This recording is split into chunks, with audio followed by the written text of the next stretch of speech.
भारत ने हाल ही में विश्व खाद्य भारत 2025 में खाद्य प्रसंस्करण निवेश सौदों में 1 लाख करोड़ रुपए की राशि सुरक्षित की है।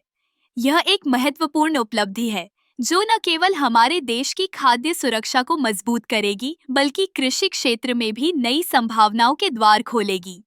खाद्य प्रसंस्करण उद्योग का विकास हमारे किसानों के लिए फायदेमंद है। जब हम फसलें उगाते हैं तो उनका सही प्रसंस्करण और विपणन बेहद जरूरी है। इससे न केवल किसानों की आय बढ़ेगी बल्कि उपभोक्ताओं को भी ताजगी और गुणवत्ता वाले खाद्य पदार्थ मिलेंगे। इस निवेश का एक बड़ा हिस्सा तकनीकी नवाचारों पर केंद्रित है। नई तकनीकें जैसे कि स्मार्ट पैकेजिंग, बेहतर भंडारण सुविधाएं और स्वचालित उत्पादन प्रक्रियाएं हमारे खाद्य प्रसंस्करण उद्योग को वैश्विक स्तर पर प्रतिस्पर्धी बनाएंगी।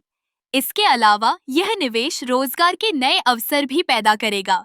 जब उद्योग बढ़ता है तो इससे न केवल सीधे तौर पर रोजगार मिलता है बल्कि इससे जुड़े अन्य क्षेत्रों में भी विकास होता है, जैसे कि परिवहन, लॉजिस्टिक्स और खुदरा। भारत की विविधता और समृद्ध कृषि परंपरा को देखते हुए यह निवेश हमारे देश को खाद्य प्रसंस्करण में एक वैश्विक नेता बना सकता है।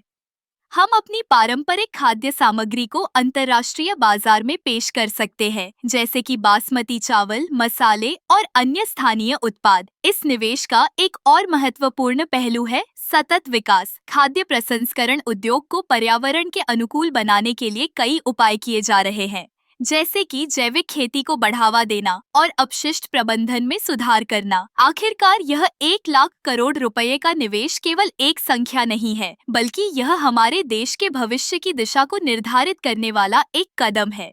यह हमें आत्मनिर्भरता की ओर ले जाएगा और हमारे खाद्य सुरक्षा के लक्ष्यों को पूरा करने में मदद करेगा।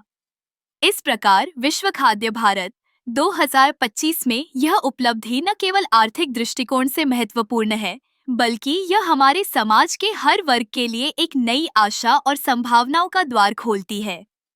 हमें इस दिशा में आगे बढ़ते रहना है और अपने देश को खाद्य प्रसंस्करण के क्षेत्र में एक नई ऊंचाई पर ले जाना है।